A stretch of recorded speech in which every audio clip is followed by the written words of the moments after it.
तो हमने अभी तक जो किया था उसमें हेडिंग्स याद है, क्या क्या हेडिंग्स लेके चलते हैं। नेक्स्ट हेडिंग क्या है?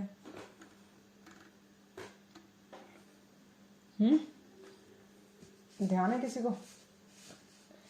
हमने रिसर्च क्वेश्चन कर लिया, हमने फर्स्ट जो उसका पार्ट है वो कर लिया।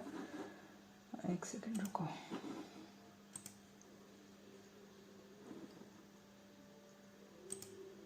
फर्स्ट पार्ट हमने क्या किया था? रिसर्च क्वेश्चन और उसके बाद में टाइटल। ठीक है, तो हमने स्टार्ट करते हैं यहाँ से। टाइटल के बाद में क्या टॉपिक होता है? तो फर्स्ट जो हमारा था वो था टाइटल, और फिर आप abstract, introduction, literature review, AIIMS and objective, material, method, result, discussion, conclusion, conflict of interest, reference. इसके अंदर हमने पिछली बार हमने टाइटल किया था, तो अब हम नेक्स्ट टॉपिक एब्स्ट्रैक्ट पे करेंगे। ठीक है, तो एब्स्ट्रैक्ट अब क्या चीज़ होती है एब्स्ट्रैक्ट? तो उसके लिए सोचो कि एब्स्ट्रैक्ट क्या चीज़ है, क्या हो सकता है दिमाग में।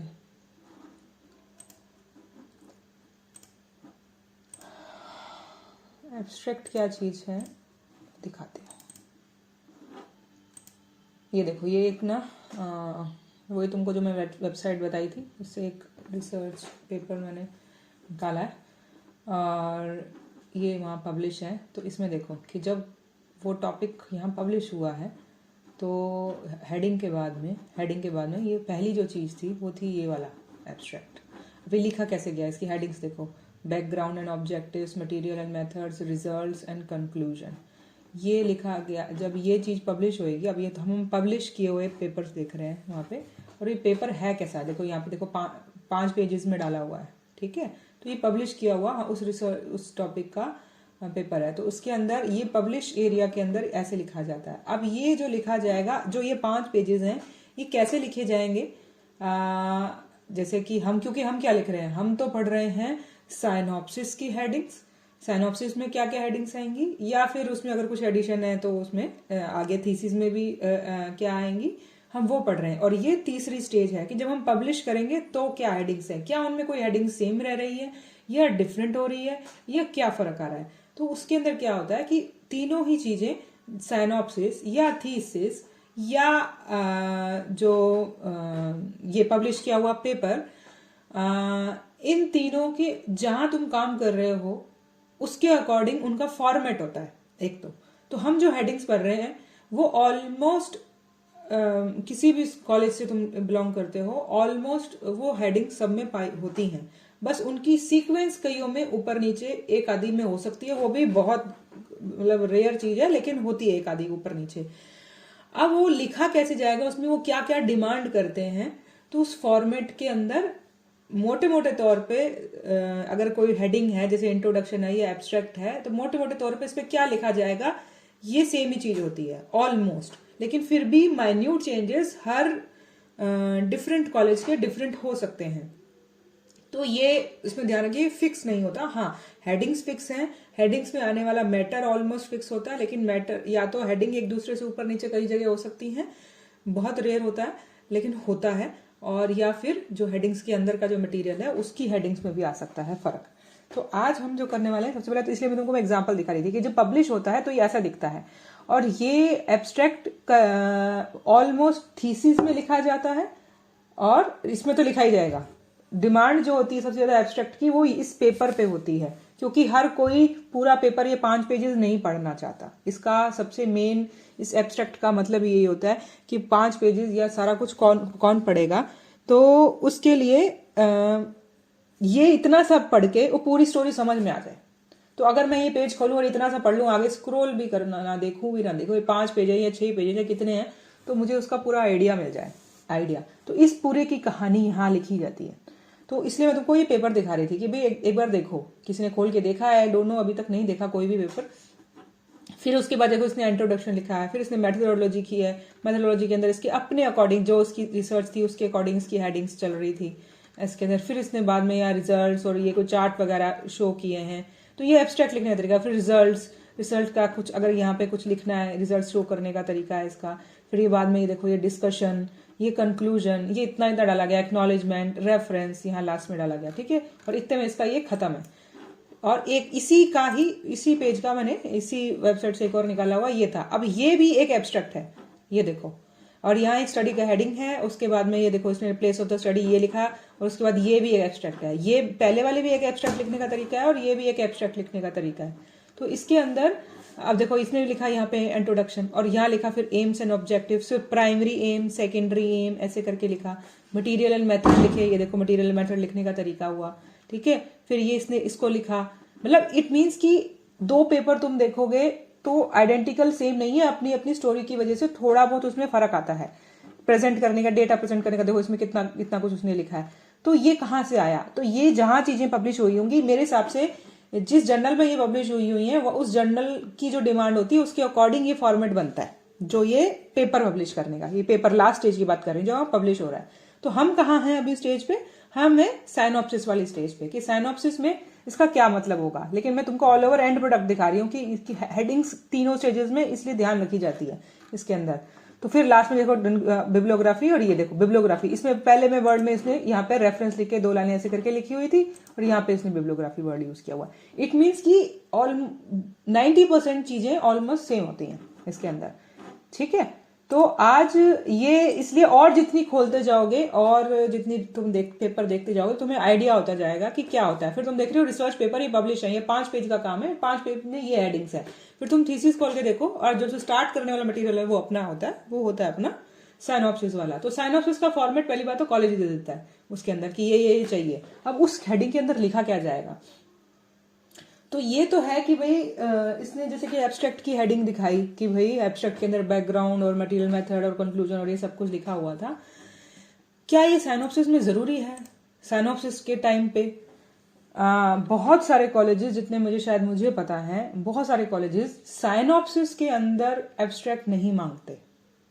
वो एब्स्ट्रैक्ट सिर्फ उसमें मांगते हैं, थीसिस में मांगते हैं, और पब्लिश करने वाले पेपर तो मांगेगा ही मांगेगा, क्योंकि पढ़ने वाले को वहीं से समझ में आ रहा है, ठीक है।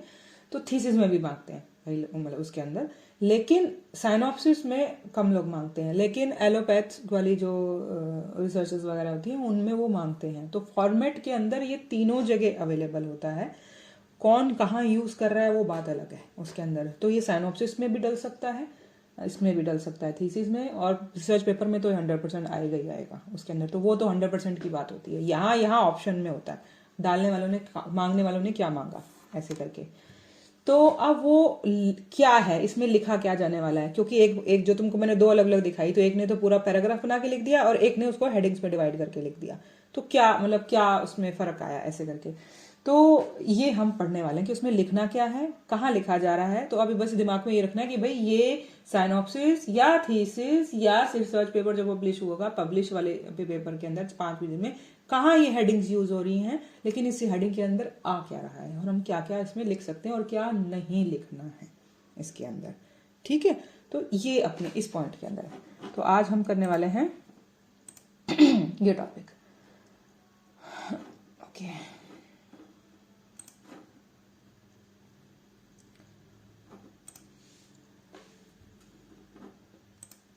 तो ये देखो,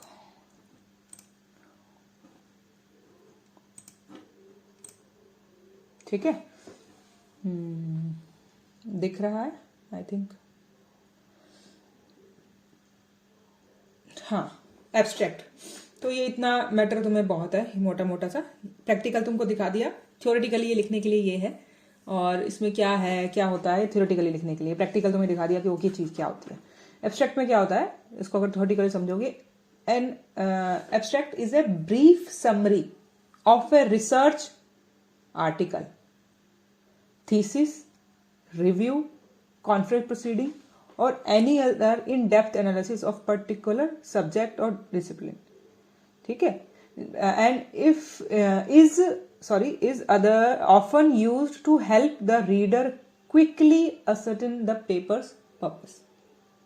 उसका मुद्दा यही है, भले वो हमारी थीसिस का था, किसी भी चीज का, हमने उसको समरी एक तरीके से फॉर्म में डाल के, ब्रीफ समरी फॉर्म में डाल के उसको लिख दिया था। भले वो जो समरी हमने बनाई वो किस चीज की बनाई है, हमारा क्योंकि हम थीसिस बना रहे हैं, लिखेंगे उस थीसिस की ही आगे किसी को समझाने के लिए उसको एक समरी फॉर्म में करके दे रहे होंगे उसके अंदर। अगर पब्लिश वाले टाइम पे, अगर हम इस वाले टाइम पे बोल रहे हैं, साइनॉप्सिस वाले टाइम पे बोल रहे हैं, तब भी हम यही कर रहे होंगे, अपना जो पूरा साइनॉप्सिस बनाया है उसका समरी बना रहे होंगे एक तरीके से, कि आगे क्या है 10 पेजेस में 15 पेजेस में, तो उसका समरी फॉर्म वहां दे रखे होंगे। थीसिस है तो उसका थोड़ा सा और डेप्थ में लिखा जाएगा, ठीक है। या जब रिसर्च पेपर कर रहे हो उसका तो क्लियर कट है, ठीक है। तो ये अलग अलग एरियाज में यूज होने वाला है हेडिंग्स है, और इसके अंदर का मटेरियल लिखा कैसे जाता है, जैसे कि है, मतलब ये है इसका मुद्दा ये है।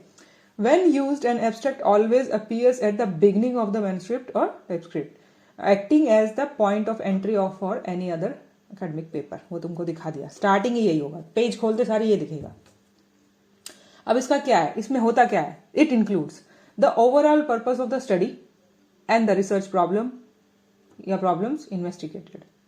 मेनली इसमें यह आएगा कि भी पर्पस क्या था, प्रॉब्लम क्या थी, बेसिक डिजाइन क्या था, मेजर फाइंडिंग्स क्या थी, 10 जो हमारे को मिली उसके अंदर, या रिजल्ट्स और एनालिसिस क्या था, ब्रीफ समरी ऑफ इंटरप्रिटेशन और कंक्लूजन, सब एक एक लाइन में। जो तुमको मैंने पहला वाला पेपर दिखाया था उसमें बैकग्राउंड और ये वर्ड भी डाले हैं उसके अंदर, तो बैकग्राउंड भी डलता है वर्ड उसका, तो बैकग्राउंड की हेडिंग होगी। और ये तो है ही कि कौन सा स्टडी डिजाइन था, मेथोडोलॉजी, और उसके बाद क्या उसका एनालिसिस, फाइंडिंग्स, और लास्ट में कंक्लूजन। तो ये 4 हेडिंग्स में डिवाइड किया हुआ एक तरीके से है। अब उसको तुम हेडिंग्स में लिखो या उसको पैराग्राफ में लिखो, ऐसे करके, तो तुमको ऐसे ऐसे हेडिंग्स में या पैराग्राफ्स में भी सब हेडिंग्स बना के, जैसे कि बैकग्राउंड, अब उसने बैकग्राउंड के बाद ये हेडिंग देखे, ये हेडिंग देखे, नीचे चारों हेडिंग्स अलग अलग पैराग्राफ्स में शुरू हो रखी थी चारों हेडिंग्स। अगर तुम इसका एक ही पैराग्राफ बना दो लेकिन हेडिंग्स को हाईलाइट कर दो, मतलब बैकग्राउंड वाला लिख के 5 लाइनें, और जहां ये मिड ऑफ द लाइन के अंदर अगर कोई चीज खत्म हो रही है तो वहीं से तुमने स्टडी डिजाइन शुरू कर दिया कि स्टडी डिजाइन ये, और 2 लाइनों के अंदर वो खत्म हो गया, तो उसने तुमको सारा पैराग्राफ एक ही बना दिया, लेकिन हेडिंग सारी कवर हो गई। तो इसको लिखने का तरीका ऐसे भी होता है, कैसे भी इसमें जैसे डिमांड किया गया वैसे होता है। अब इसमें लिखना क्या है, इसके टाइप्स क्या है, इसके टाइप्स 4 तरीके से लिखा जाता है। जैसे तुमको मैंने दिखाया कि एक पैराग्राफ फॉर्म में लिखा दिया और एक हेडिंग्स फॉर्म में लिखा दिया। जो पैराग्राफ वाला था उसके अंदर हेडिंग्स भी नहीं लिखी हुई थी। मैं तुमको दोबारा दिखाती हूँ ताकि तुम्हें उसका ध्यान रहे कि मैं किस चीज की बात कर रही हूँ। एक सेकेंड। तो इसके अंदर ये ध्यान देने वाली चीज है ताकि तुम्हें ये आइडिया रहे कि भाई ये क्या क्या हो रहा है, क्या इस टॉपिक की क्या बात कर रही हूँ उसके अंदर। ये देख के ही मतलब समझ आ जाएगा कि भाई अच्छा ये क्या बात हुई थी इसके अंदर।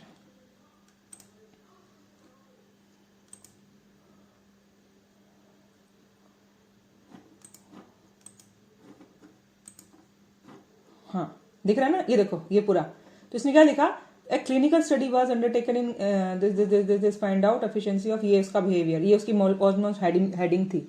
केसेस इतने थे और स्पेसिफाइड ये studied these cases are treated with homeopathic medicine, इसे ट्रीट किया गया। The improvement was assessed and pre defined criteria कैसे, and it is relieve the symptoms of these 10 behaviour disorders.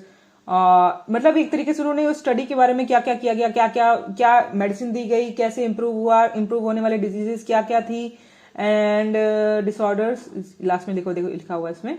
Psychotic disorder cases were treated according to homeopathic principle by timely indicated drugs and improved showing the efficacy of homeopathic drugs। तो ये पूरा एक तरीका हुआ। और जो दूसरा दिखाया वो भी देखो, background and objective, sickle cell anaemia diseases due to an abnormality in hemoglobin which caused the, ये अब इन्होंने मतलब एक तरीके से इस डिजीज के बारे में 2 लाइनें लिखी, फिर लिखा it is generally transmitted diseases, मतलब उसके बारे में कुछ बताया जा रहा है, मतलब जो वर्ड सिकल सेल एनीमिया के बारे में, रिकॉग्नाइज इन दिस ईयर और स्पेशली वेस्टर्न एरिया में पाई गई, यहाँ प्रिवेलेंस था, और सीसीआरएस ने इसकी स्टडी को यहाँ पे इंडिकेट किया, मतलब यहाँ पे इन्होंने स्टार्ट करी।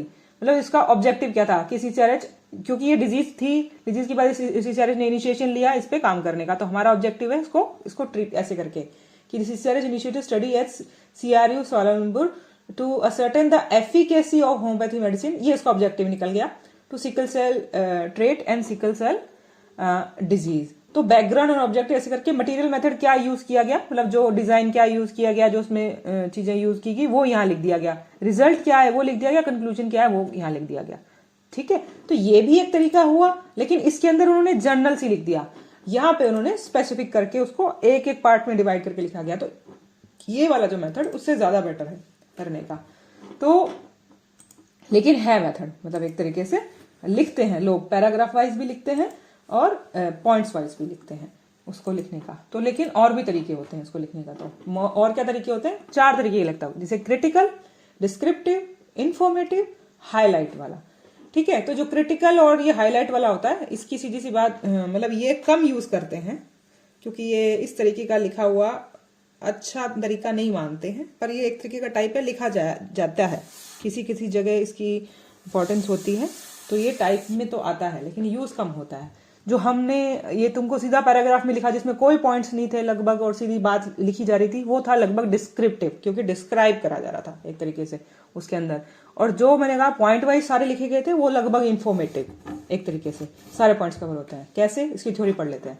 क्रिटिकल वाला, a critical abstract provides in addition to describe main findings and information a judgment or comment about the study's validity, reliability and completeness। मतलब तुमने जो उसका एब्स्ट्रैक्ट क्या प्रोवाइड कर रहा है हमें, उसकी मेन फाइंडिंग्स के बारे में इंफॉर्मेशन दे रहा है, लेकिन उसके बारे में जजमेंट और कमेंट डाला जा रहा है कि भाई इसके बारे में ये इन चीजों के बारे में उस स्टडी के ऊपर कमेंट किया जा रहा है। The researchers evaluates the paper and often compares it with other works on the same subject. Critical abstracts are generally 400 to 500 words in length due to the additional interpretive commentary. These types of abstracts are usually infrequent. नहीं आता। तो लगभग ये जो information descriptive या informative में होगी, शायद वो इन्फॉर्मेशन डालने के साथ साथ उसका उस पर एक कमेंट भी डाले जाते हैं कि ये अच्छा है या नहीं है। तो इसलिए इसकी वर्ड लेंथ जो होगी 400 to 500 होगी, क्योंकि ये बेसिक वाली इन्फॉर्मेशन के साथ में ये एडिशनल इन्फॉर्मेशन उन्होंने डाल दिया, अपने कमेंट्स, अपने ओपिनियंस डाल दिए। जो डिस्क्रिप्टिव वाला है वो लगभग है 100 वर्ड्स या उससे भी कम, क्योंकि एक पैराग्राफ के अंदर उन्होंने सही चीजें कि पर्पस, मेथड या स्कोप या इसके बारे में लिख दिया, डिस्क्राइब कर दिया। तो इसका ये लगभग एक तरीके से आउटलाइन बोली जाती है, आउटलाइन ऑफ द वर्क बोला जाता है इसको, ये वाले को। और ये लगभग 100 वर्ड्स या उससे भी कम होता है। तो जो अगला है वो होता है जो इन्फॉर्मेटिव, जिसमें मैंने बताया सारे पॉइंट्स कवर हो रहे हैं, वो लगभग उसका 300 वर्ड का होता है। तो ये देखो 100 ये हुआ डिस्क्रिप्टिव, ये इन्फॉर्मेटिव 300 हुआ, और इससे भी ज्यादा 400-500 हुआ क्रिटिकल वाला, क्योंकि तुमने और ओपिनियंस उसमें ऐड कर दिए।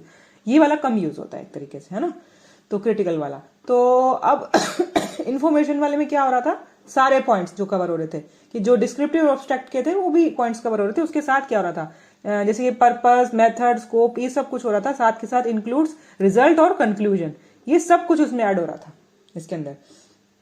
तो ये होता है मेजोरिटी से लगभग यही यूज होता है। और हाईलाइट वाला ये सब एक मतलब सबसे कम मतलब ये डिस्ट्रैक्ट करने के लिए, मतलब रिझाने के लिए कि भाई जो रीडर हो उसको फटाफट से वो यही चीज पढ़ने आए, तो उसको इस तरीके से हाईलाइट करने वाला एब्स्ट्रैक्ट बोला जाता है, जो कि to attract the reader's attention to the study.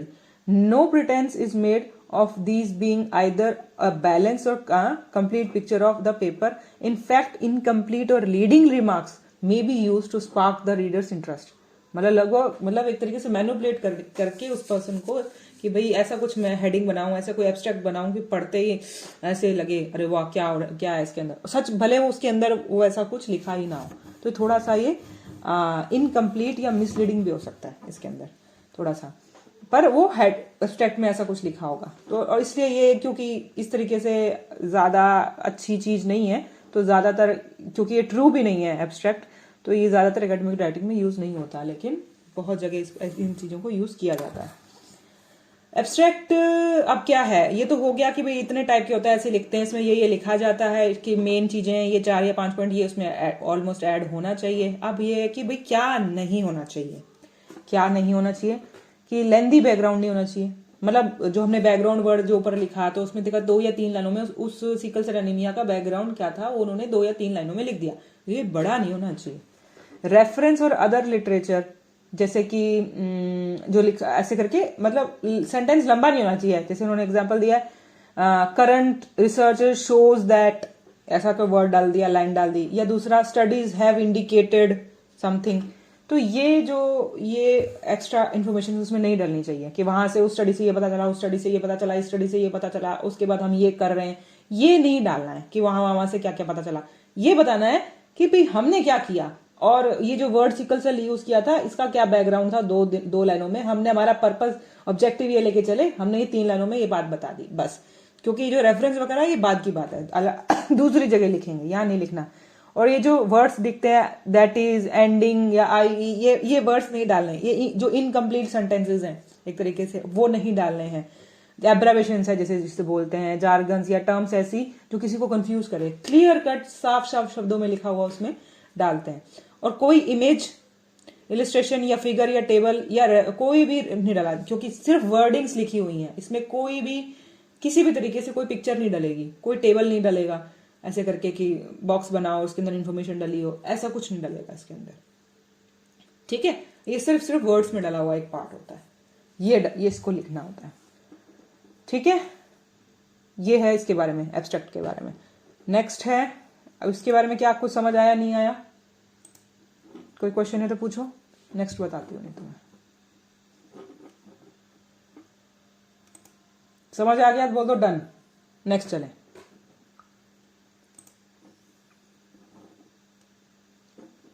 Quick reply. एक कोई समझ आया, बाकी हाँ जल्दी रिप्लाई जल्दी किया करो, इतने में तो समझ के बात खत्म हो जाती है।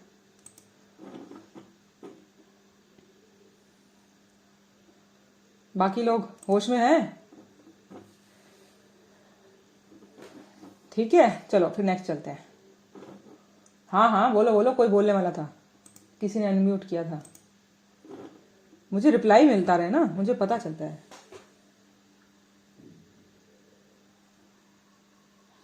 हाँ बताया ना, तीनों चारों के अंदर अलग अलग टाइप का एब्स्ट्रैक्ट है, उन चारों की 5 की लिमिट होती है। जैसे क्रिटिकल वाला 400-500 वर्ड का हो गया, डिस्क्रिप्टिव वाला 100 और लेस देन 100, इन्फॉर्मेटिव वाला लगभग 300 के आसपास पहुंच गया। ठीक है, जो हाईलाइट वाला वो तो होता ही हाईलाइट वाला, वो एक ही लाइन ही होती है एक तरीके से, जिसे बोला जाए तो एक तरीके से हाईलाइटर्स होते हैं वो वाला। ये अपना कॉलेज डिमांड क्या करता है, साइनॉप्सिस में डिमांड करता है कि नहीं करता, थीसिस में करता है कि नहीं करता, मेनली मतलब नहीं होता उसके अंदर जितना मुझे पता है। लेकिन कई लोग डिमांड करने लग गए हैं, जो थोड़ा सा बेटर करना चाहते हैं, उनको बेटरमेंट की तरफ जो ले जाने वाले हैं वो लोग मांगने लगते हैं। अब जैसे कि अब ये रिसर्च पेपर है जो मैंने तुमको एग्जांपल दिखाया, ये रिसर्च पेपर जो पब्लिश हो चुके हैं, अब जहां पब्लिश होंगे, किसी मैगजीन में पब्लिश होंगे, तो मैगजीन वाला खुद बता देता है कि मुझे एब्स्ट्रैक्ट चाहिए 300 वर्ड में, तो वो डिमांड करते हैं उस चीज की। तो यही चीज अगर वो फॉर्मेट कॉलेज वाले दे रहे हैं, भले साइनॉप्सिस के लिए दे रहे हैं, भले थीसिस के लिए दे रहे हैं, वो बताते हैं कि इतना चाहिए इसके अंदर।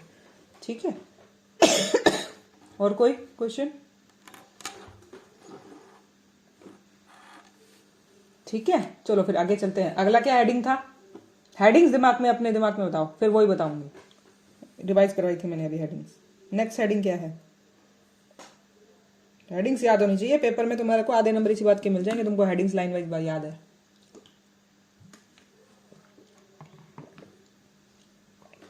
जल्दी सोचो, अगली हेडिंग क्या है? यस, कोई तो बोला इंट्रोडक्शन। ठीक है, उससे पता चला कि हम इंट्रोडक्शन जाने वाले हैं। सोचो अब जाके हमारा इंट्रोडक्शन कराने वाले हैं हम किसी चीज का, तो अभी तक हम कर ही क्या रहे थे? इंट्रोडक्शन से पहले इतनी लंबी कहानी है, कहाँ रिसर्च क्वेश्चन, फिर टाइटल, फिर एब्स्ट्रैक्ट, अब जाके कोई इंट्रोडक्शन की बात हो रही है। और कहाँ हम कोई भी चीज शुरू करते तो कहते हैं इंट्रोडक्शन दो। भाई इंट्रोडक्शन क्या दे? हमारे इसको कहानी के अंदर इंट्रोडक्शन बहुत लेट होता है रिसर्च के अंदर। अब क्या चीज है, सेम ही चीज है कि भाई तुमको रिसर्च पेपर में आइडिया दे दिया थोड़ा सा मैंने दिखा के कि वो कैसे लिखा हुआ था उसके अंदर, सेम ही वही कहानी है उसके अंदर कि अलग अलग तरीके से बात लिखनी है, बस क्या लिखना है ये बात है उसके अंदर। तो क्या क्या होगा, तो ऑलमोस्ट क्या है, ये 1-2 बुक्स में मैंने निकाल के लाई हूँ कि इंट्रोडक्शन क्या है। It should explain the reason for conducting the study. जैसे कि एक तरीके से इसको मैं शॉर्ट में बोलूँ तो ये हेडिंग्स 4 है। इसमें लगभग उसका बैकग्राउंड लिखते हैं, पर्पस ऑफ द स्टडी लिखते हैं, प्रॉब्लम स्टेटमेंट लिखते हैं, थियोरेटिकल फ्रेमवर्क लिखते हैं और स्कोप ऑफ द स्टडी लिखते हैं, अगर इसको पॉइंट्स में डिवाइड करो। ठीक है, इसका बैकग्राउंड मतलब जो वही जो टॉपिक लेके चले और कैसा और पीछे से कैसा, बहुत ही शॉर्ट में। अब ये डिपेंड करता है कि ये साइनॉप्सिस में लिख रहे हो, थीसिस में लिख रहे हो या रिसर्च पेपर में लिख रहे हो। तो ये जो हेडिंग्स हैं ये कितनी कितनी लाइनों में कवर करनी होगी। तो जैसे कि साइनॉप्सिस टोटली 10 से 12 पेज या 15 पेज का अगर होगा, तो उसमें अगर हमने बाकी सारे पॉइंट्स कवर करने हैं, 10 पॉइंट्स हमारे को हेडिंग्स कवर करनी है, उसमें से एक हेडिंग है इंट्रोडक्शन के अंदर 4-5 पॉइंट हमें कवर करने हैं। तो कितनी स्पेस मिली। किसी अगर हम बैकग्राउंड लिखने लगेंगे तो हम क्या पूरा कितना बैकग्राउंड लिख लेंगे, वो 2 पेज का बैकग्राउंड लिख लेंगे क्या। तो वो उस तरीके से ऐसे ही ये चीज जब थीसिस में कन्वर्ट होएगी, तो थीसिस के अंदर टोटल थीसिस हमारे 200 पेजेस की होती है अंदाजे से, 150-200 पेजेस की होती है। तो उसके बाद इसका मतलब कि हमारे पास इंट्रोडक्शन का स्कोप लंबा हो गया, मतलब उसके पेजेस बड़े हो गए एक तरीके से। तो वो कितना होना चाहिए मिनिमम, हेडिंग्स ये होनी चाहिए, मतलब मटेरियल उसमें ये अवेलेबल होना चाहिए, और वो मटेरियल कितना वास्ट हो सकता है ये उस टाइप पे डिपेंड करता है कि कहाँ पे आ रहा है, यूज हो रहा है। तो इंट्रोडक्शन में बैकग्राउंड में क्या लिखना है जो तुम्हें बता दिया उस टॉपिक का, पर्पस क्या है, जो हम ऑब्जेक्टिव्स वगैरह लेके चले थे वो भी इसमें लिखने होते हैं एक तरीके से, पर्पस तुम्हारे दिमाग में क्या आया। फिर प्रॉब्लम स्टेटमेंट जो हम पहले लेके चले थे, क्वेश्चंस उसके दिमाग में, थ्योरेटिकल फ्रेमवर्क मतलब जो जिसे हम कहते हैं, कैसे बोला जाए इसको, थ्योरेटिकल फ्रेमवर्क को, जैसे कि अब हम होम्योपैथी के हैं तो होम्योपैथी के बारे में थोड़ा सा बता दिया, ठीक है, उसको उस टॉपिक से कनेक्ट करने की कोशिश करी, थ्योरी उसमें कुछ डाली गई समथिंग। ये बहुत ज्यादा बड़ा नहीं होता, थोड़ा थोड़ा पैराग्राफ में भी हो सकता है, मतलब जैसे कि ये 4 या 5 पैराग्राफ बना लो, हर पैराग्राफ के 4-4, 5-5 लाइनें बना लो। तो 5 लाइनें बैकग्राउंड की, 5 लाइनें पर्पस की, या 5 लाइनें स्टेटमेंट, ऐसे करके उसको कुछ डिस्क्राइब करके थोड़ा सा लिखो, सिर्फ एक लाइन में नहीं लिख दिया। तो इस तरीके से भी बना सकते हो कि भाई लेकिन स्टोरी फॉर्म में लिखना है, मतलब ऐसा नहीं कि भाई जैसे कि एब्स्ट्रैक्ट में लिखा था तो उसमें तो सीधा लिख दिया ना बैकग्राउंड एंड ऑब्जेक्टिव्स, और अगली heading he method and methodology, और अगली हेडिंग ही रिजल्ट और कंक्लूजन। तो हेडिंग ही अलग हो गई एक तरीके से उसके अंदर।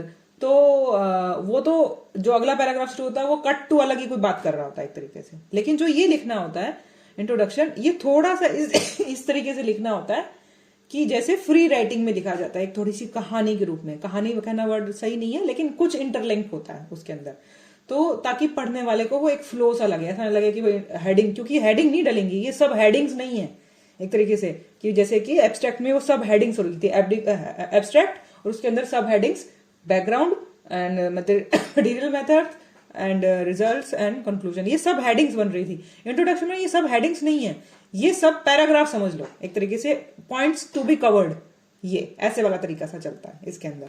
ऑलमोस्ट इसी से बाहर नहीं होना चाहिए ऐसे करके। तो क्या चीज होती है, इसको अब थ्योरी फॉर्म में बता देती हूँ, प्रैक्टिकल फॉर्म में यही है कि it should explain the reason for conducting the study, it should be brief and to the point, it should provide salient background and rationality of the study. One must remember that it is not either review of literature or part of discussion. जो हम background लिख रहे हैं, कुछ भी लिख रहे हैं, ये क्योंकि रिव्यू करना वो क्या बात होती है, या डिस्कशन नहीं कर रहे हो यहाँ पे, वैसा सा कुछ नहीं लिखना है, उससे अलग लिखना है, इसलिए हेडिंग्स दे दी हैं। It should state the nature and scope of the problem and and with objectives of your study. ठीक है, ये एक बुक का इतना सा 4 लाइनों का है, और भी एक दूसरी में लिखा है। Introduction should begin with some journal comments and current knowledge about the research topic and its importance in present day scenario, जो हम almost background बोल सकते हैं एक तरीके से। ठीक है, the research topic has to be described in sufficient detail and existing knowledge has to be summed up so as to indicate the gap in previous published literature where from the research question is framed। तो समझ आया ये क्या, कि भाई background के साथ उसका पर्पस जोड़ दिया गया, कि अभी तक ये पता था और ये नहीं पता था, ये नहीं पता था, इस वजह से मेरे दिमाग में क्वेश्चन आया और अब मैं ये पता करने की तरफ निकल गया। ठीक है, तो the importance of the research topic should be substantiated by well balanced review containing both positive negative findings. The review should be current, preferably not beyond 10 years old। अब तुम क्या कर रहे हो कि भाई जो रिसर्च टॉपिक तुम लेके चल रहे हो, जी प्रॉब्लम बताने के लिए या कुछ भी, तो आज तक के लिए जितने भी तुमने पुराने जो पेपर्स उठाए उसके बारे में पॉजिटिव कहने वाले, उस टॉपिक के बारे में नेगेटिव कहने वाले सारे उठा लिए। ज्यादा पुरानी नहीं, ऑलमोस्ट ये कह रहा है कि 10 साल से पुराने मत उठाना उसके अंदर। और वो उनकी क्या इंपॉर्टेंस थी या शुड बी, मतलब प्लस माइनस या पॉइंट्स इसमें थोड़े से डाल दो दोनों ही साइड के, इस तरीके से लिखने के लिए, ताकि पता चले कि क्या स्टैंड है, मतलब दोनों अनबायसनेस क्रिएट हो जाए उसके अंदर, कि बायस ना हो जाओ तुम। It is always advisable to narrate from known to unknown, and the topic has to be narrowed down from broader general aspect to specific issues. This will ultimately lead to aim and research hypothesis of the present day. एक तरीके से कि भाई ये अब तुम सोचो कि मैं जो बोल रही हूँ कि इसको थ्योरी फॉर्म में लिखा, एक मतलब कहानी से बना के लिखा, जनरल बात उसके बारे में पता थी और ये बातें नहीं पता थी, फिर ये बात नहीं पता थी तो इसके बारे में हम ये सर्च करने वाले हैं, ये ऑलमोस्ट इसके जो हम रिसर्च प्रॉब्लम के बारे में जो मैं सर्च करने वाला हूं, ये जो सोच के चल रहा हूं, इसके बारे में ऑलरेडी लोगों ने क्या पॉजिटिव या नेगेटिव कह रखा है, और इस तरीके से करते करते अब मैं ऑब्जेक्टिव या एक कहानी बना के अपने दिमाग में हाइपोथेसिस बना के उसके बारे में आगे काम करूंगा। तो ये ऑलमोस्ट स्टेप बाय स्टेप अब तुम एक बड़े समंदर से एक बड़ी एक तरीके से लेक की तरफ निकल के और एक पॉन्ड की तरफ आगे कि तुम ये काम करने वाले हो एक तरीके से। तो finally the relevance and implication of the research proposal should be elaborated in order to pinpoint the necessary undertaking of this present research। कि इतना बड़ा था, करते करते करते तुम इतने नैरो पॉइंट पर चले गए, और क्या ये रिसर्च टॉपिक स्कोप क्या है इसका, एक तरीके से हमें क्या मिल सकता है, यही हमारी हाइपोथेसिस कि हम क्या एक्सपेक्ट कर रहे हैं इस तरीके से करने का। तो introduction should not be too general, vague और लॉन्ग, या हिस्टोरिकल डिटेल्स वगैरह वो या डिटेल फाइंडिंग्स और other studies should be avoided. मतलब हिस्टोरिकल डिटेल्स नहीं डलती हैं इसके अंदर ज्यादातर। तो ये तो होता है, क्या नहीं होता है वो एक तरीके से हिस्टोरिकल डिटेल्स को मैं कैसे बोलूं कि जैसे कि बोला कि प्लस या माइनसेस है ये लिख दिया, आज तक क्या पता था और क्या नहीं पता था ये भी लिख दिया। और जो प्लसेस माइनसेस हैं या हिस्टोरिकल डिटेल्स, मतलब जैसे कि उसने सिकल सेल एनीमिया के बारे में बताया कि ये कौन से प्रदेश में थी, जियोग्राफिकली कहाँ थी, कब से थी, कितने साल हो गए इसको होते हुए को।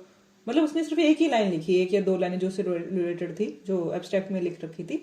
इसको तो अगर ऐसा ही कुछ हमको बैकग्राउंड में अगर कुछ लिखना पड़े तो हम बैकग्राउंड का, जैसे बोला कि उस टॉपिक के बारे में क्या पता है, जनरल नॉलेज आज क्या है, जो हम ये पहला पॉइंट पढ़ के आए हैं कि जनरल कमेंट या जनरल नॉलेज उसके बारे में हम लिखने लग रहे हैं। लेकिन वैसे इतना नहीं लिखना है, मतलब कि तुम उसको कि डिटेल्ड फाइंडिंग, डिटेल कहानियां उसके बारे में लिखने लग जाओ। बता रहे दो पेजेस तुमने सिर्फ उसका बैकग्राउंड बताने के लिए बता दिए एक तरीके से, उतना नहीं उसको एक्सप्लोर करना, थोड़ा थोड़ा टच करना है बस इसके अंदर। ठीक है, तो ये होता है उसका इंट्रोडक्शन। ये बताओ ये समझ आया कि नहीं आया? नहीं तो चले नेक्स्ट।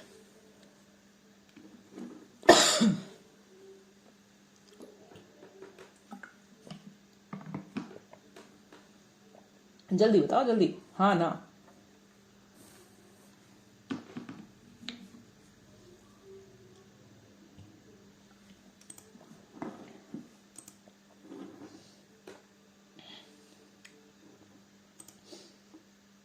हाँ ना बोलोगे तो आगे चलूंगी। मुझे लगा तुम सो गए। एक ने बोला, एक को समझ आया, बाकी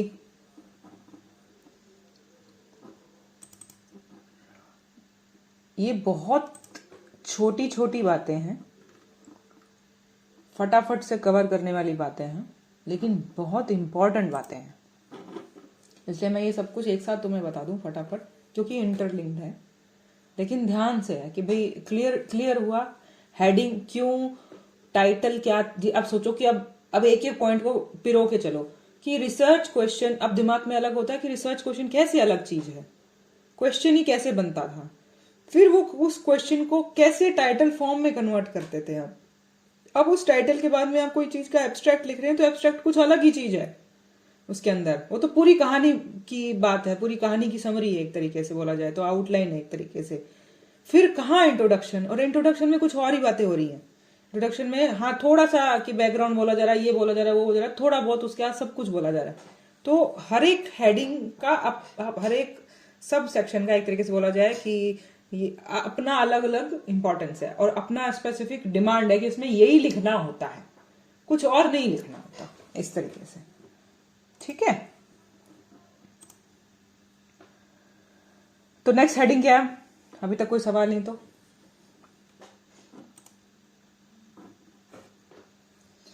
title, abstract, introduction. Next heading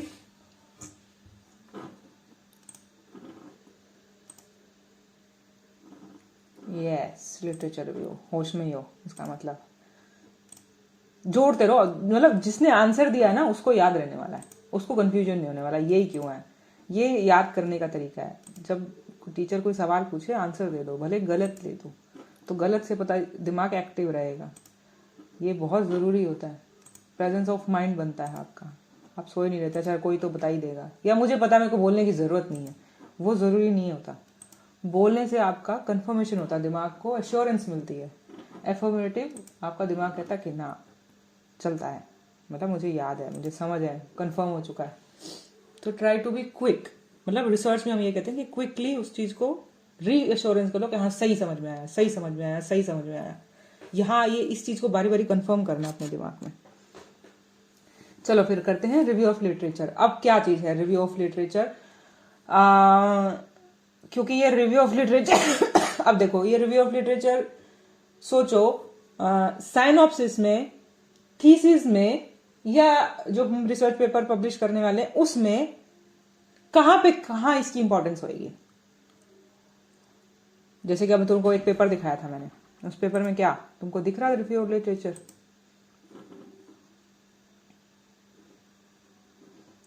ये देखो इंट्रोडक्शन, ये दिख रहा है ना स्क्रीन? आई डोंट नो तुमको रिसर्च पेपर की स्क्रीन दिख रही है ना?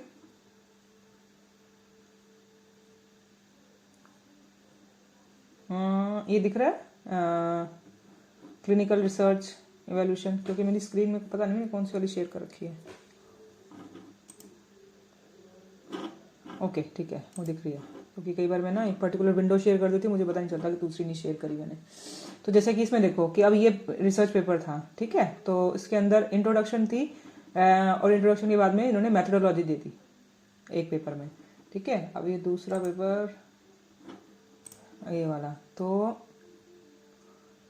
इसके अंदर ये देखो दूसरा तो पेपर था एब्स्ट्रैक्ट इंट्रोडक्शन, और इंट्रोडक्शन के बाद में एम्स एंड ऑब्जेक्टिव्स दे दिए, और फिर मटेरियल मेथड दे दिया। इसका मतलब बीच में रिव्यू ऑफ लिटरेचर नहीं लिखा गया यहाँ पे। तो रिव्यू ऑफ लिटरेचर की क्या जरूरत पड़ रही होगी, मतलब यहाँ तो नहीं है इसके अंदर। तो रिव्यू ऑफ लिटरेचर को होता है, जो रिव्यू ऑफ लिटरेचर तुम्हें पहले मैंने बताया था, जब वो जब हम दिमाग में सवाल बना रहे थे, रिसर्च क्वेश्चन बना रहे थे, और रिसर्च क्वेश्चन के लिए हम थोड़ा सा सर्च कर रहे थे, तो मतलब एक तरीके से तब थोड़ा सा रिव्यू ऑफ लिटरेचर वहाँ हमारे काम आने वाला है। एक तरीके से हमें टॉपिक को बनाने में, मतलब डिसाइड करने में, पीछे वाला मटेरियल इकट्ठा करने में ये वहाँ यूज होता है सबसे पहले तो। और उसके बाद में हम उस पिछला मटेरियल उठा के, जैसे तुम्हारे दिमाग में एक टॉपिक आया, टॉपिक के बाद में तुमने पिछला कहानियां उठाई, उसमें गए, लाइब्रेरी में गए, 10 बुक्स उठाई, उसमें से उठाने के बाद में तुमने देखा अच्छा ये मटेरियल अवेलेबल है, ये टॉपिक ठीक है, अभी टॉपिक ले लेता हूँ। तो टॉपिक के बाद में अब तुमने टाइटल बनाया। तो प्रैक्टिकली देखो तो रिव्यू ऑफ लिटरेचर लिखा तो कहाँ जा रहा है, लेकिन यूज किस किस पॉइंट पे होता है एक तरीके से। और रिव्यू ऑफ लिटरेचर का मतलब ही क्या है कि लिटरेचर मतलब जो तुम्हारे पास डेटा है उससे रिलेटेड, उस टॉपिक से रिलेटेड तुम उसको पढ़ के रिव्यू करना, डिसाइड करना, उस पर एक तरीके से दिमाग में कमेंट लगाना कि भाई ये मेरे काम का है कि नहीं, उस तरीके से। तो वो इकट्ठा करना। तो प्रैक्टिकली तुम देखोगे तो स्टेप वाइज अगर तुमने दिमाग में देखोगे तो review of literature multiple times use हो रहा है। तुम्हें टॉप क्वेश्चन, और सबसे कई लोग क्या कहते हैं कि हमें क्वेश्चन ही नहीं पता जी, हमें टॉपिक ही नहीं पता जी, हम क्या लेना चाहते हैं, तो मेरे दिमाग में कोई आइडिया ही नहीं है। तो सबसे पहला पॉइंट जो हम पढ़ के आए थे कि आइडिया अपने दिमाग में, उस अगर उनके पास वो ही नहीं है तो हम एज ए गाइड हम जैसे ये बोलते हैं कि तुम जाके बुक्स खोलो, पुराने ये देखो जो काम हो चुके हैं, जैसे तुमको वेबसाइट बता दी, जाके ये वेबसाइट देखो, ठीक है, क्या काम हो रहा है CCRH के अंदर, जैसे कहाँ काम हो रहा है, कुछ भी हो रहा है वो देखो। तो ये भी क्या हुआ, मतलब आइडिया आने के लिए भी तुमने सबसे पहले लिटरेचर देखा है।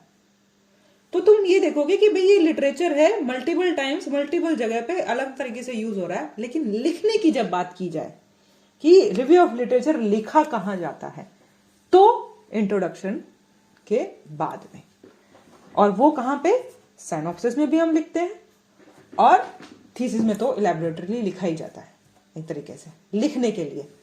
लिखना रिव्यू ऑफ लिटरेचर क्या होता है, और रिव्यू ऑफ लिटरेचर में क्या क्या लिखा जाएगा वो बात अलग है, लेकिन रिव्यू ऑफ लिटरेचर में क्या क्या करते हैं, प्रैक्टिकली हम क्या क्या करते हैं। जैसे तुम्हें बोला कि भाई जाके तुमने वेबसाइट देखी, ठीक है, तो वेबसाइट तुमने सर्च करी और तुमने देखा, तो ये एक वेबसाइट कैसे सर्च करते हैं, कौन कौन सी वेबसाइट सर्च करी जाती है, पबमेड है, गूगल स्कॉलर है, ऐसे बहुत सारी होती हैं ऐसे करके, तो कितनी कितनी प्रैक्टिकल। और फिर जाके तुम लाइब्रेरी जाते हो, मतलब एक तरीके से तुम नेट सर्च कर रहे हो, नेट के अंदर अवेलेबल चीजें सर्च कर रहे हो, मतलब अवेलेबल पोर्टल्स सर्च कर रहे हो जो कि रिसर्च पेपर शो करते हैं।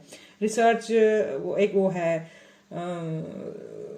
आई डोंट नो उसका नाम भूल गई मैं, रिसर्च समथिंग, रिसर्च गेट, हाँ ऐसे करके, तो रिसर्च गेट है, पबमेड है, गूगल स्कॉलर है, ऐसे और बहुत सारे हैं ऐसे करके। अब जैसे कि तुमको स्पेसिफिक आयुष की वेबसाइट दे दी, ये हो गया एक तरीके से हमारा, मतलब अगर होम्योपैथिकली सर्च करना है तो यहाँ पे मिल रहा है ऐसे करके। तो वो जो तीनों चारों बताई, ये जनरल मेडिकल या कोई और भी जो रिसर्चेस हैं वहाँ अवेलेबल है, ये एक मिल रहे हैं अपने को, पोर्टल्स मिल रहे हैं सर्च करने के लिए। तो ये एरिया हुआ वेबसाइट्स का, ये एरिया हुआ स्पेसिफिक होम्योपैथी वेबसाइट्स का। जाके तुम लाइब्रेरी में देख रहे हो तो लाइब्रेरी एक एरिया हो गया। लाइब्रेरी में तुम सिलेबस की बुक्स पढ़ रहे हो किसी टॉपिक की, मतलब जैसे कि तुम बैकग्राउंड अगर किसी का लिखना है तो तुम, या उस जोग्राफिकल एरिया में वो मिलता था, या वो कब से था, कहाँ कहाँ प्रेवलेंस थी, किस एज ग्रुप में वो डिजीज मिलती है, ये सब कुछ भी तो डेटा है ना। तो ये उसका एनाटॉमिकल, फिजियोलॉजिकल या ज्योग्राफिकल या सम कम्युनिटी मेडिसिन के अंदर कोई एसपीएम में कहाँ मिल रहा है प्रेवलेंस उसका, उसकी बुक्स में मिलेगा। तो वो एक सिलेबस वाइज जिसे बोला जाए बुक्स, वो बुक है। दूसरी चीजें अपनी होम्योपैथिक बुक्स, जैसे कि उसमें मटीरिया मेडिका, रिबर्टरी या सम ऑर्गन या उससे रिलेटेड उसका किस टाइप का मैटर मिलेगा।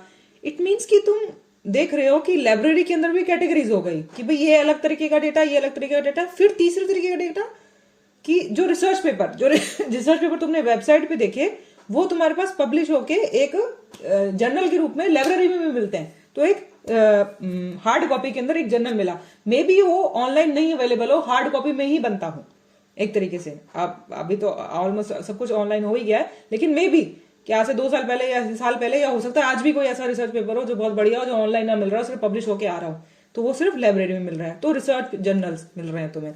तो इट मीन्स कि तुम जो डेटा देख रहे हो वो बहुत अलग अलग प्लेटफॉर्म्स पे देख रहे हो, अलग अलग तरीके से मिल रहा है तुम्हें वो इन्फॉर्मेशन, अलग अलग कैटेगरी की इन्फॉर्मेशन अलग अलग जगह से मिल रही है। और इसको किस स्टेज पे तुम कौन सी इन्फॉर्मेशन को ज्यादा यूज कर रहे हो, वो बात, मतलब वो उस पॉइंट की बात है, वो प्रैक्टिकल बात है एक तरीके से। तो अब इसको जब लिखे होंगे, जब ये तो हुआ कि सर्च प्रैक्टिकली तुमने कैसे सर्च किया, अब सर्च प्रैक्टिकली सर्च करने के बाद में अब तुम उसको जब साइनॉप्सिस में लिखने बैठ गए कि मैंने लिटरेचर रिव्यू में क्या देखा, तो लिखते क्या है वो बात अलग है। सर्च क्या किया ये तो अलग तरीका हुआ, लिखा कैसे कि भाई जो मैंने सर्च किया उसको प्रेजेंट करने का तरीका।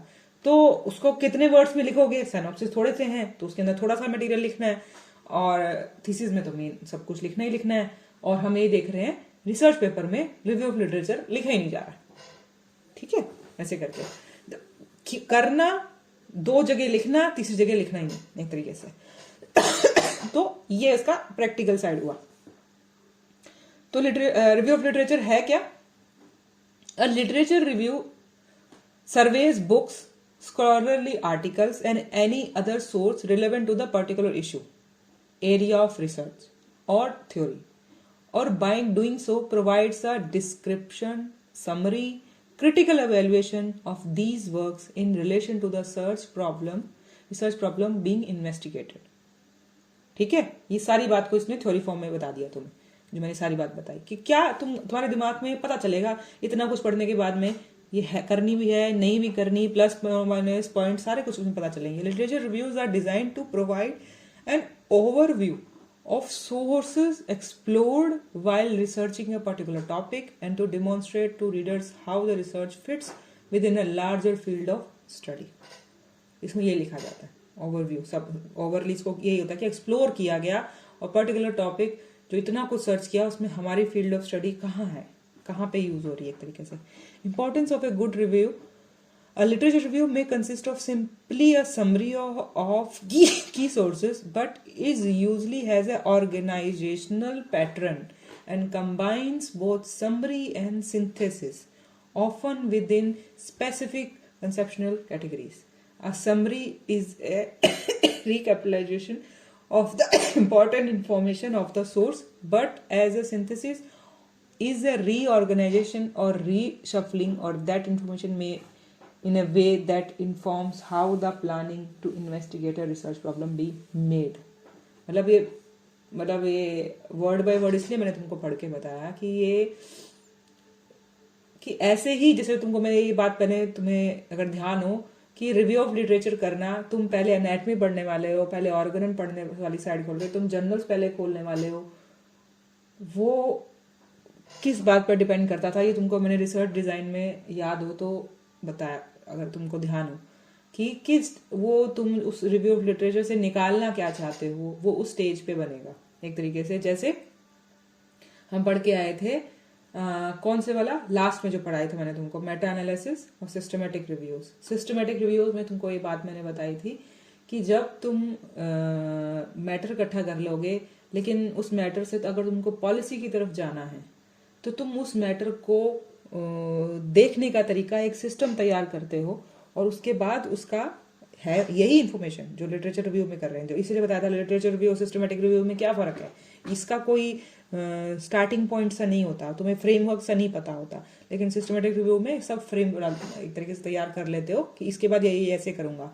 इसीलिए जो गुड लिटरेचर रिव्यू होगा, इसलिए बात करिए कि जो गुड लिटरेचर रिव्यू होता है ऑलमोस्ट अगर उसको सिस्टमेटिक कर दिया जाए कि इसके बाद ऐसे ऐसे ये इन्फॉर्मेशन मैं सर्च करने के बाद ये अपने उसका ऑर्गेनाइज करने के बाद उससे आगे पीछे शफलिंग करने के बाद में उस इन्फॉर्मेशन का सही सेंस और बढ़िया बनाऊंगा और उससे ही रिसर्च प्रॉब्लम या कुछ और मेरा हेल्प मिलेगा उससे मुझे, तो वो सबसे बढ़िया होता है तरीका. मतलब कुछ भी कहीं भी लाइब्रेरी में कहीं भी शुरू करने इसके बजाय एक प्लानिंग वे में अगर शुरू करोगे तो तुम्हारे दिमाग में भी वो इन्फॉर्मेशन सही तरीके से एनालाइज होएगी और उससे तुमको फायदा मिलेगा. फायदा क्या, रिसर्च प्रॉब्लम और बढ़िया इन्वेस्टिगेट करने में तुम्हें हेल्प मिलेगी. इसलिए मैं तुमको वर्ड बाय वर्ड ही पढ़ के बताया, ये बहुत जरूरी चीज थी इसके अंदर.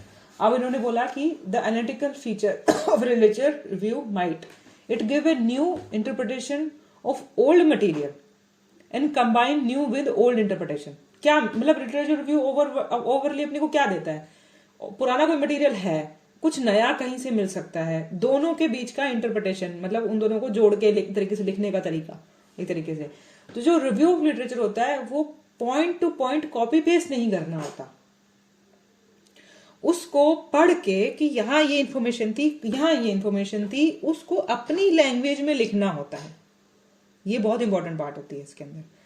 अपनी लैंग्वेज में लिखने का मतलब क्या कि भाई उसने जो काम किया, जैसे मैंने ये वर्डिंग बोली थी, कोटेशन जरूर कर देते हैं. कोटेशन करना जैसे एक तरीके से कि अब उन्होंने जो बोला कि अगर तुम कुछ लिख रहे हो जैसे कि रिव्यू ऑफ लिटरेचर लिखने लगी और कहीं ये वर्ड कहीं ये लिखना पड़े कि फर्स्ट एफोरिज्म में ये बोला था और ये मेरी मतलब जो भी मैं टॉपिक है उसमें ये चीज ऐसे हेल्प कर रही है कि मैं ये पता है हमें बारे में और ये नहीं पता है, ये एक्सप्लोर हो रहा है. तो जो पता है तुम वो लिखने लगे कि मैंने ये बोला था, तो क्योंकि उन्होंने वर्ड बाय वर्ड वैसा लिखा हुआ तो तुम ये लिखते हो सीधा मतलब इन्वर्टेड कॉमास में क्यों और उसको इटैलिक्स फॉर्म में लिख देते हो उन वर्ड्स को कि भाई उन्होंने ये बोला था. अब ये बोला था तो वो चेंज नहीं कर सकते, वो हम अपनी लैंग्वेज में कन्वर्ट नहीं करते जो उन्होंने बोला. हम उसके बाद की जो कहानी लिख रहे हैं, एक स्टोरी बना रहे हैं एक तरीके से बताने के लिए, हम उसके साथ उस वर्डिंग को जोड़ते हैं एक तरीके से. जो तुम लाइन लिखने लगोगे कि भाई ये वर्डिंग थी और ये जो फर्स्ट एफरेजम में ये बोला था, ये हमें पता है, ये नहीं पता, इसलिए मैं ये ढूंढना चाहता हूँ, ये हो रहा है, लेकिन जो पता है वो वर्ड ऐसे लिख दिया. तो जो रिव्यू ऑफ लिटरेचर तुम बोलोगे तो कहीं ज्यादातर बच्चे क्या करते हैं, रिव्यू लिटरेचर अगर 5 पेज का है तो 5 पेज ही कहीं से कॉपी पेस्ट टक टक टक टक करके कॉपी पेस्ट हुए होंगे. उन्होंने उसको अपनी लैंग्वेज में नहीं लिखा होगा, अपनी लैंग्वेज में इंटरलिंक करना होता है सारे चीज को. जो चीज चेंज ही नहीं हो सकती वो वर्ड टू वर्ड वहां लिखनी होती है ऐसे करके, वरना ऑलमोस्ट चीजों को उसके अंदर पिरोना होता है एक तरीके से. तो पुरानी इन्फॉर्मेशन नई इन्फॉर्मेशन का एक आपका वर्ल्ड व्यू उसमें ऐड होता है।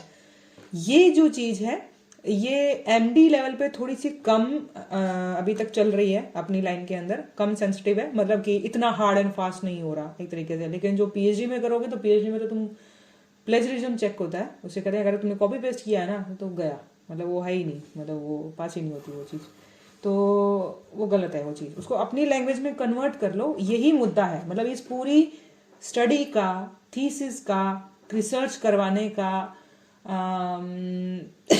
लिखवाने का, करवा के लिखवाने का, प्रेजेंट करने का या पब्लिश करने का, सारी चीज का जो कहानी का मुद्दा क्या है, तुम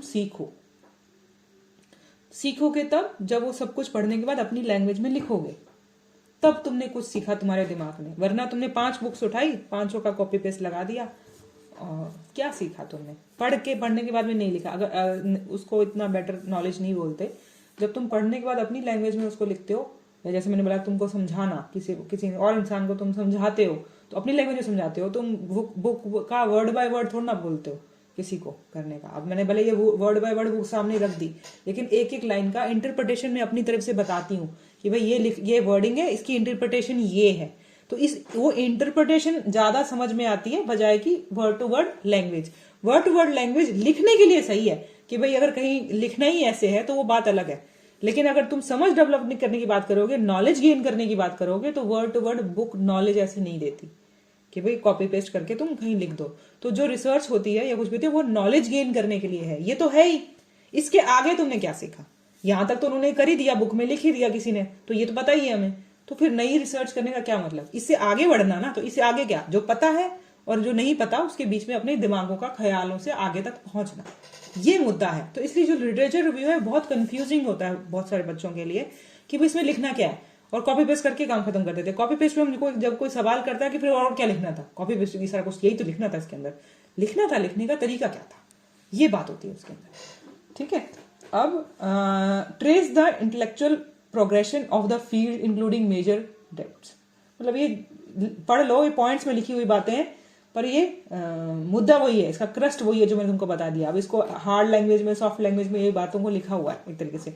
depending on the situation evaluate the sources and advise the reader on the most pertinent or relevant research. Usually in the conclusion of the literature review, one identifies where gaps exist in how problem can be researched to the date. मतलब अब ये पूरी point को क्या लिखा कि भाई जो पता है, जो नहीं पता है, धीरे धीरे वहां तक पहुंचने का लिखने का तरीका वैसे करो। उन पॉइंट्स को तरीके से जैसे कि इंटरलिंक करने की कोशिश करो एक तरीके से, और उस सिचुएशन के अंदर जैसे बोला कि रिव्यू लिटरेचर को जो जहां प्रॉब्लम पाई गई, जो गैप पाए गए, उसको समझाने की कोशिश करो। मतलब जो पहले पॉइंट्स तुम्हें बताए थे ऑलमोस्ट वही पॉइंट्स है, उसको भले तुम कैसे मर्जी एक्सप्लेन कर रहे हो, ऑलमोस्ट यही एरिया उसमें कवर हो रहा है उसके अंदर। बस उसको अच्छे से प्लान्ड वे में कर रहे हो, वो बात अलग है। अब पर्पस क्या है इसका मतलब ये तो है कि उसमें क्या होता है, एनालिटिकल एनालिसिस होती है एक तरीके से। दूसरा कि पर्पस क्या हो रहा है उसके अंदर। अब पर्पस अपने दिमाग में सोच देखो कि भाई ये सारा इस चीज का पर्पस क्या था। पर्पस यही हुआ, एक तो लिखने का तरीका कि भाई पहले जो पता है, जो नहीं पता है, और नहीं बताने के बाद हमने सवाल इकट्ठा किया, और सवाल के बाद में उस सवाल की भी जस्टिफिकेशन कि भाई हम ये सवाल क्यों रख रहे हैं, मैंने यही मेरे इंटरेस्ट का एरिया है तो मैं इसके लिए क्या सबूत इकट्ठे कर रहा हूँ, ऐसे करके। तो वो पूरा एक कहानी लिखने की, ये तो हुआ एक तरीके से बोला जाए तो इसका भी लगभग बैकग्राउंड एक तरीके से बोला जाए, हेडिंग्स में या सब हेडिंग्स में नहीं लिखना कि बैकग्राउंड है, लेकिन ऑलमोस्ट तुम देखोगे तो ये इसका मतलब ये कि ये अभी तक भूमिका बना दी गई एक तरीके से। अब इस पूरी कहानी का पर्पस क्या मिलेगा अपने को? हमारी नॉलेज गेन हो गई, नया पिछला या नया कुछ समझ आ गया, गैप्स थे वो समझ आ गए, कुछ हो सकता है कि मिस इंटरप्रिटेशन जो मुझे नॉलेज नहीं थी, और हो सकता है गलत समझ के बैठी थी मैं किन चीजों को, उनको क्लियरिफाई हो गया मेरा भी एक तरीके से, है ना, जो कर रहा है। तो ये सोच रहे हो कि जब तुम किताब पढ़ते हो, लाइब्रेरी में जाते हो, इतना कुछ करते हो, तो तुम्हारे साथ होता क्या है उतना कुछ पढ़ने के बाद में? एक्चुअली में वही हो रहा है इसके अंदर कि इसका पर्पस क्या है। Place each work in the context of its contribution to understanding the research problem being studied. उस कॉन्टेक्स्ट में वो इंफॉर्मेशन कहाँ यूज हुई। Describe the relationship of each work to the other under consideration. जहाँ जहाँ वो एक एक, भले वो रिपोर्टरी से आई, ऑर्गेनन से आई, भले वो एनाटमी से आई, कहीं से भी आई, वो जो तुम टॉपिक है उससे कैसे वो जुड़ रहा है। Identify new ways to interpret prior research, reveal any gaps that exist in the literature, resolve conflicts among seemingly contradictory previous studies. तुम्हारा दिमाग हो सकता है कि उन पुरानी जो चीजें लगे कि भाई कॉन्ट्राडिक्टरी बात है, तुमने उस चीज को देखने का नया नजरिया लेके पता चले कि भाई तुमने कॉन्फ्लिक्ट ही खत्म कर दी। अब कॉन्फ्लिक्ट हमारे वाली लाइन में लगभग क्या होता है कि जैसे पोटेंसीज पे है, इवन की स्केल्स में भी है कि ये डेसिमल स्केल, सेंडेसिमल, ये एलएम है, ये बेटर है, ये बेटर है, ये बेटर है, पोटेंशियल कौन सी, ये सबसे कॉन्ट्राडिक्टरी अपना एक कंट्रोवर्शियल पॉइंट्स रहते हैं। मे बी तुमने कुछ ऐसा देख लिया कि ऑलरेडी जो डेटा अवेलेबल था, तुम उसका एक बढ़िया इंटरप्रिटेशन करने के बाद उसका कुछ आंसर निकल गया एक तरीके से, कुछ भी नहीं, उसमें बेटरमेंट होता है एक तरीके से। तो रिजॉल्व कॉन्फ्लिक्ट्स हो गया, identify areas of prior scholarship और प्रिवेंट डुप्लीकेशन ऑफ एफर्ट। हाँ, कि भी पता चले कि तुम काम पहले हो चुका है वो दोबारा कर बैठे हो, तो इससे भी पता चलता है रिव्यू ऑफ लिटरेचर की यार ये तो काम हो चुका था। ये भी हम वो प्रैक्टिकल पॉइंट में पढ़ के आए थे कि जब हम रिव्यू ऑफ लिटरेचर कर रहे हैं पता चल रहा है इस पे ऑलरेडी काम हो तो नहीं गया, ये कितना बड़ा पॉइंट है, हो गया तो दोबारा फिर से नए आइडिया पे जाओ। Point the way in fulfilling a need of additional research. हाँ, पॉइंट्स कि भाई उससे पता चलता है कि भाई कहाँ जरूरत है, कहाँ गैप है और कहाँ एक नए एरिया के काम करने की जरूरत पड़ रही है। कुछ चीजें पता है, कहाँ नहीं पता। Locates one's own research with in the context of existing literature, it is very important. वही कि भाई जो अवेलेबल है उसके अंदर कहाँ मिसिंग पॉइंट है, कहाँ मेरे वाली चीज उसमें जाके फायदा जोड़ेगी उस जो ऑलरेडी लिटरेचर मिला हुआ। स्ट्रक्चर क्या है इसमें उन्होंने बोला, an overview of the subject, issues और theory under consideration along with the objectives of the literature review. Almost जो तुमको बताइए वही पॉइंट है इसके अंदर। Division of the work under review with themes of categories. For example, work that support a particular position or against and those offering alternative approaches entirely. Pluses, minuses, कहाँ है, कौन सी कैटेगरी का है, ये सब इसमें लिखा जाता है। An explanation of how each work is similar to or how it varies from the other. ये भी इसमें लिखा जाता है कि भाई जो मेरी प्रॉब्लम है इसमें इसके प्लसेस कैसे इस मेरी बात को ही सपोर्ट कर रहे हैं, या माइनसेस कैसे इस बात से अलग चल रहे हैं इस बात से। जो ऑलमोस्ट मैंने को 3 या 4 लाइनों में बता दी थी, उन्हीं चीज को उन्होंने वर्ड्स में डाला है। Conclusion as to which piece are best considered in their argument, are most convincing in their opinions और make the greatest contribution to the understanding and development of their areas of research. ठीक है, क्या मतलब थोड़ा सा last में जाके जब तुम रिव्यू ऑफ लिटरेचर लिख दोगे, जब तुमने क्या अवेलेबल था क्या अवेलेबल नहीं था, दूसरी पार्ट उसके बाद कि भाई फिर जो अवेलेबल नहीं था, बहुत कुछ अवेलेबल नहीं था, लेकिन मैं उनमें से ये पॉइंट उठाता हूं लिखने का कि भाई मैं इस पे काम करूंगा। अब उसके बाद उससे रिलेटेड जो तुमने इन्होंने बोला कि भाई ऑलरेडी उस सब्जेक्ट से, इशू से, या कोई जो कंसिडरेशन चल रही है, या मेरा ऑब्जेक्टिव क्या चल रहा है, वो सारा डेटा तुम इकट्ठा कर लोगे, कैटेगराइज करके उसको लिख दोगे, उसके प्लसेस माइनसेस लिख दोगे, प्लसेस कैसे मेरे टॉपिक को प्लस है, कैसे मेरे टॉपिक से माइनस है, वो लिख दोगे। लास्ट में क्या लिखोगे, कंक्लूजन, कि मैं इसके बारे में अब ये सोचता हूं। Best considerable of the argument, best argument जो तुम अपनी साइड से लिखना चाहते हो कि भाई जो कन्विंसिंग हो, सामने वाले को बता दे कि हाँ भाई बात तो सही कह रहा है और इस टॉपिक पे रिसर्च होनी भी चाहिए। तो ये ऑलमोस्ट उसका एक स्ट्रक्चर है। क्या क्या उसमें लिखा, एनालिटिकल फीचर्स कि भाई उसमें उससे और क्या एनालिसिस मिलता है, पर्पस हम कर क्यों रहे हैं वो वाले, तो ये या इंपॉर्टेंस क्या चीज है, होता क्या है लिटरेचर रिव्यू, ये सर ऑलमोस्ट इसमें सब कुछ कवर हो गया एक तरीके से। और इसका जो प्रैक्टिकल है वो कल मैं तुमको और बता दूंगी कि क्या क्या कैसे कैसे इसमें लिटरेचर रिव्यू, जैसे मैंने बोला कि ये तो थ्योरेटिकल पार्ट बता दिया, प्रैक्टिकल पार्ट इसका जो है कि कैसे करते हैं, मतलब कैसे पबमेट या इन चीजों का, और कहाँ कहाँ जो लिटरेचर रिव्यू हो रहा है प्रैक्टिकल साइड क्या है करके दिखाना कि भाई ये देखो ऐसे वाला। ठीक है, तो ये करेंगे कल। थ्योरेटिकल पॉइंट्स अपने आज 3 हो गए। टाइटल के बाद रिसर्च क्वेश्चन हम पहले कर चुके थे, टाइटल कर चुके थे। आज हमने क्या किया, एब्स्ट्रैक्ट किया, इंट्रोडक्शन किया, रिव्यू ऑफ लिटरेचर किया। तीनों की थ्योरी फॉर्म में तुमको बता दी, प्रैक्टिकल फॉर्म्स उन दोनों की। एब्स्ट्रैक्ट तो तुम्हें सीधे दिखा दिया, इंट्रोडक्शन में तुमको दिखा दिया क्या था, कि क्या लिखते हैं, क्योंकि इसका कोई प्रैक्टिकल फॉर्म है नहीं इंट्रोडक्शन या उसको बोला जाए तो। लेकिन लिटरेचर रिव्यू कैसे करते हैं इसका एक प्रैक्टिकल साइड है, तो इसका प्रैक्टिकल साइड तो मैं कल दिखाऊंगी।